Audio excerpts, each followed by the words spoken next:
दोस्तों, कैसे हो? अच्छे होंगे, है ना। उद्भव क्लासेस नोखा में आपका हार्दिक स्वागत, अभिनंदन है। हमारा जो बिंदु चल रहा था उस बिंदु का नाम संधि है। संधि में हमने कंप्लीट किया था स्वर संधि को, ठीक है।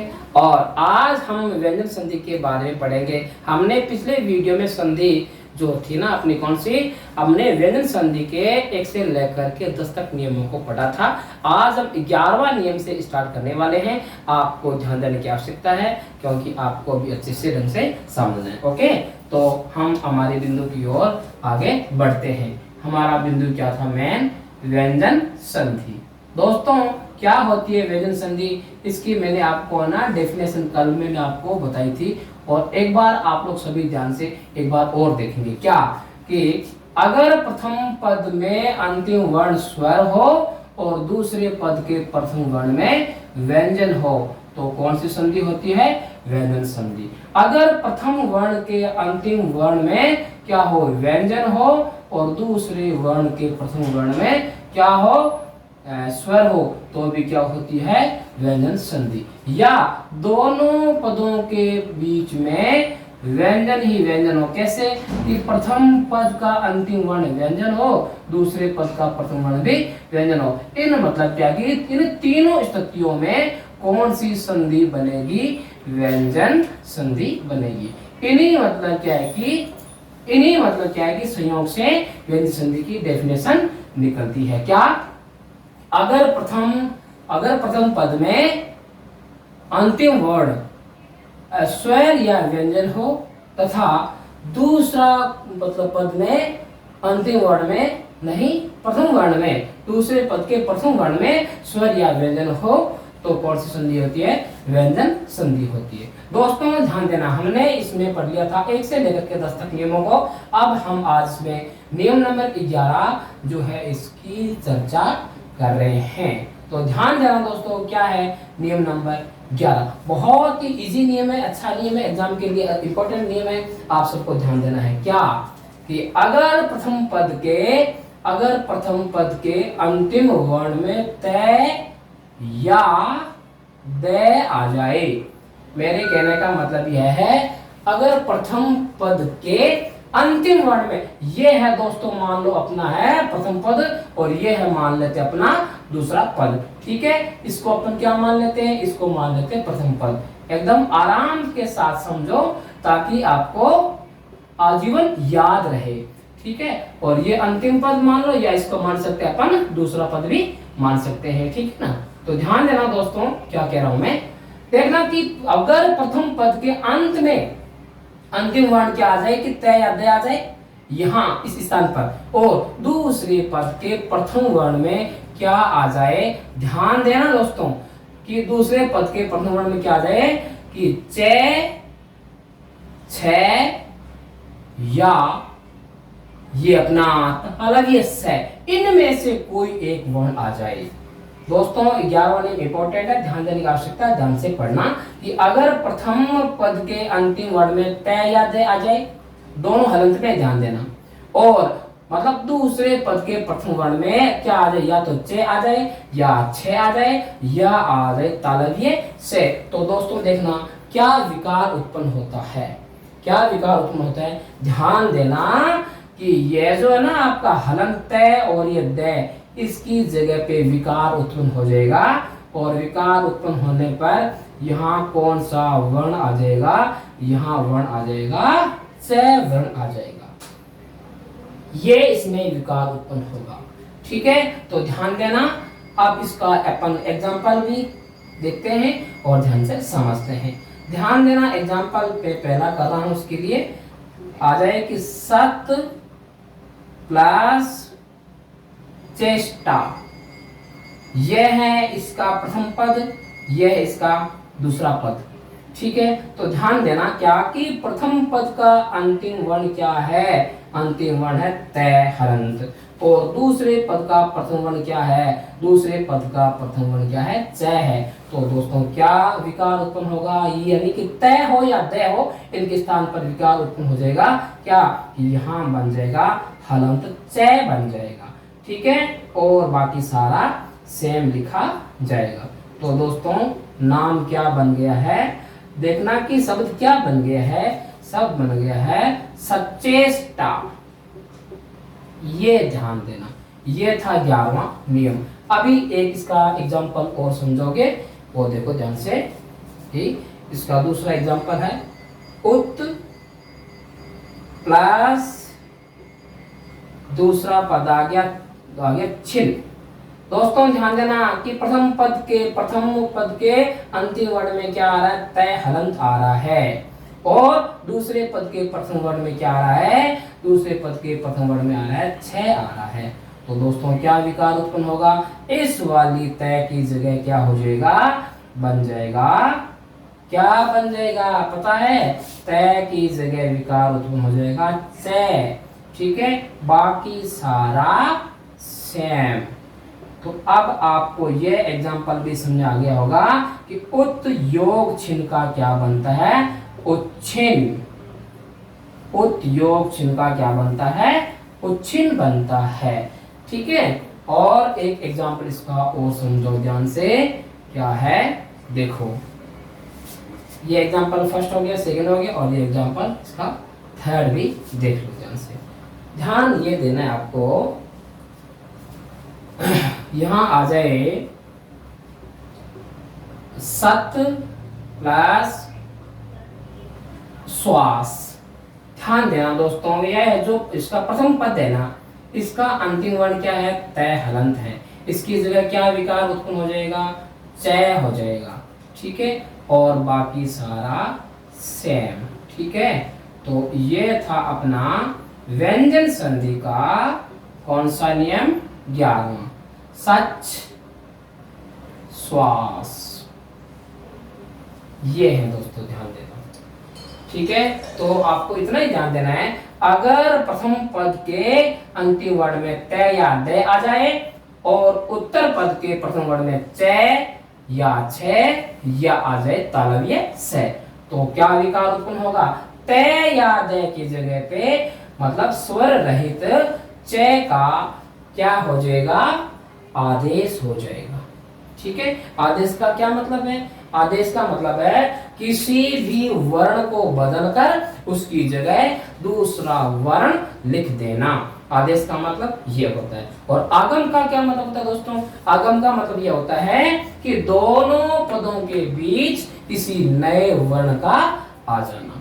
ठीक है, तो दोस्तों ये था हमारा 11वां नियम। मुझे आशा है आपको 11वां नियम समझ में आ गया होगा। अब हम बढ़ते हैं नियम नंबर 12 की ओर।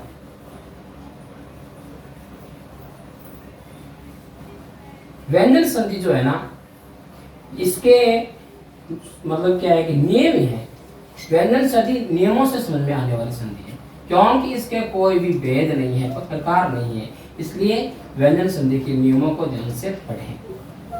अब हम हमारा नियम जो है नंबर 12 उस पर ध्यान देंगे।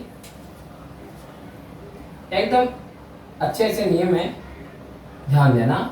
नियम नंबर 12 दोस्तों ध्यान देना कि अगर प्रथम पद के अंत में और दूसरे पद के प्रारंभ में क्या आ जाए कि यह तय या दय आ जाए, दोनों ही क्या है, दोनों ही स्वर रहित है। ध्यान देना, क्योंकि दोनों के नीचे क्या लगा रखा है, दोनों के नीचे हल चिन्ह लगा रखा है। तो दोस्तों ध्यान देना कि अगर प्रथम पद का अंतिम वर्ण तय या दय आ जाए, और उत्तर पद का प्रथम वर्ण क्या आ जाए, जय या जय आ जाए, क्या आ जाए, जय या जय आ जाए, तो क्या विकार उत्पन्न होगा, तो क्या विकार उत्पन्न होगा। ध्यान देना कि तय या दय की जगह पे आपका जय स्वर रहित है ना, वो आदेश हो जाएगा।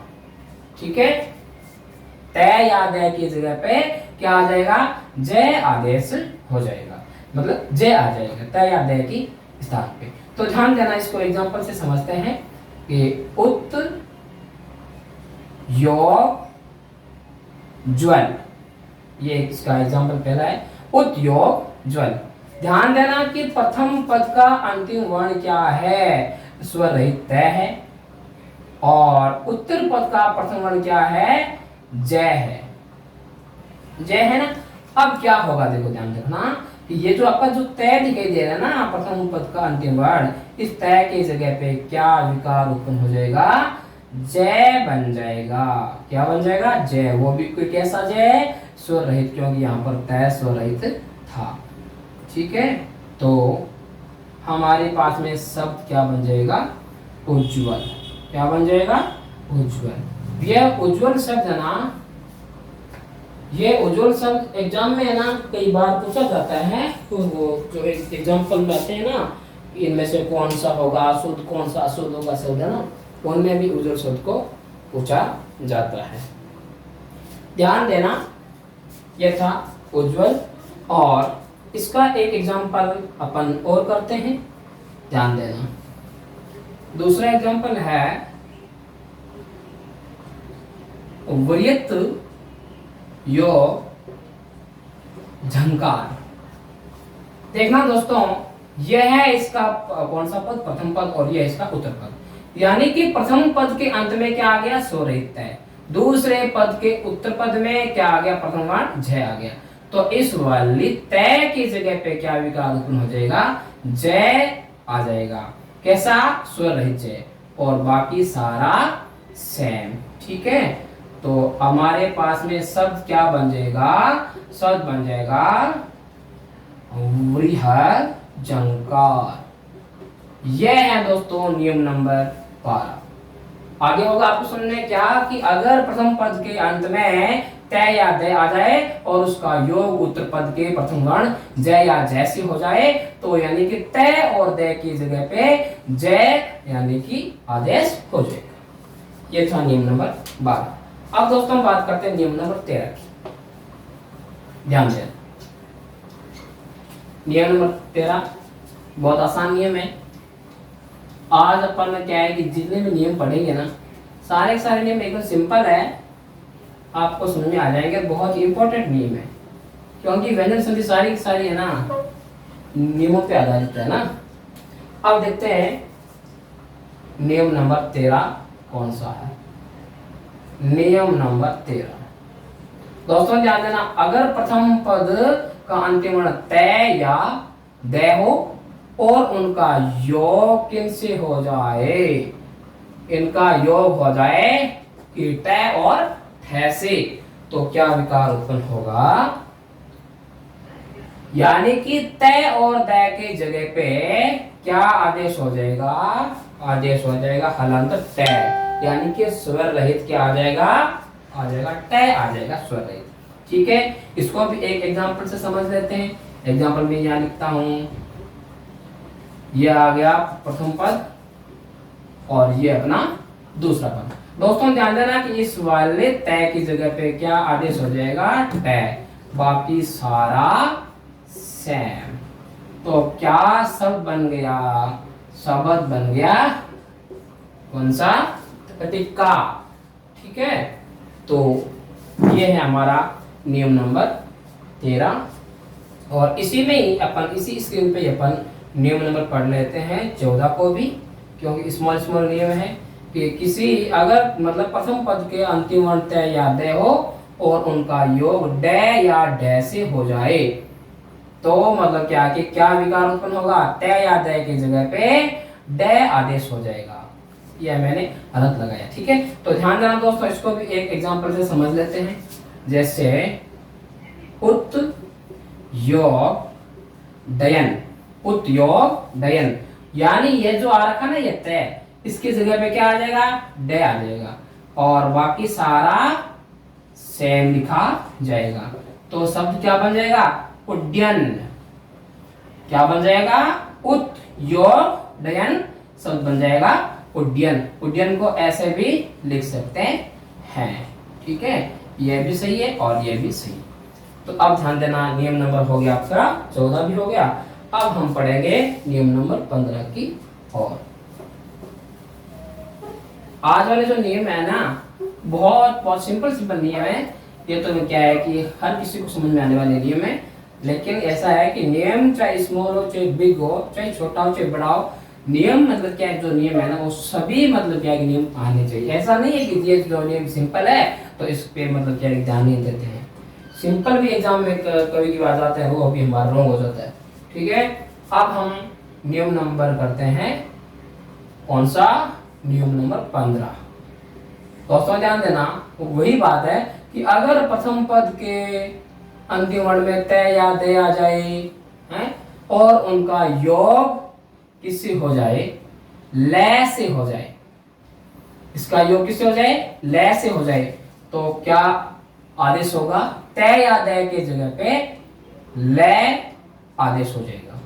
एग्जाम्पल इसका समझे, देखो ध्यान से, ये आ गया आपका कौन सा पद, ये प्रथम पद, और ये कौन सा आ गया, उत्तर पद।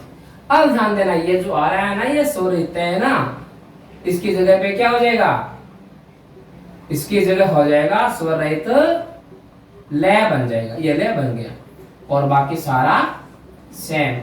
तो हमारे पास में शब्द क्या आ जाएगा, शब्द बन जाएगा तल्लीन। बहुत बहुत वेरी वेरी मोस्ट एग्जांपल है, इसको ध्यान देना, बहुत इंपॉर्टेंट एग्जांपल है ये। ठीक है, फिर इसके बाद देखें, अब नियम नंबर अपन करते हैं चर्चा, नियम नंबर 16 की। तो ध्यान देना कि अगर प्रथम पद के अंत में तय या दय आ जाए और उसका योग हो जाए किससे, अलग से, तो क्या विकार उत्पन्न होगा कि तय या दय के स्थान पर आ जाएगा स्वरहित च आ जाएगा, और ये जो से दिख रहा है ना आपको, तालव्य है, इसकी जगह क्या आदेश हो जाएगा, छ आदेश हो जाएगा। इसमें दोनों साइडों में विकार उत्पन्न होगा, ये ध्यान देना, उत्तर पद के अंदर भी और प्रथम पद के अंदर भी। अगर तय या दय के बाद में से योग दे, से कौन सा ये से है, तालव्य से है। ठीक है, तो क्या विकार उत्पन्न होगा, दोनों ही पदों में विकार उत्पन्न होगा। क्या कि प्रथम पद में तो तय या दय के स्थान पे क्या आ जाएगा च आ जाएगा, और उत्तर पद में से की जगह क्या आ जाएगा, छ आ जाएगा। इसको भी एक एग्जांपल से समझते हैं। ये वाला हो गया प्रथम पद, सत्य योग शास्त्र। दोस्तों ध्यान देना, ये जो आपको ये तय आपको दिखाई दे रहा है ना, इसका योग किससे हो रहा है, से हो रहा है।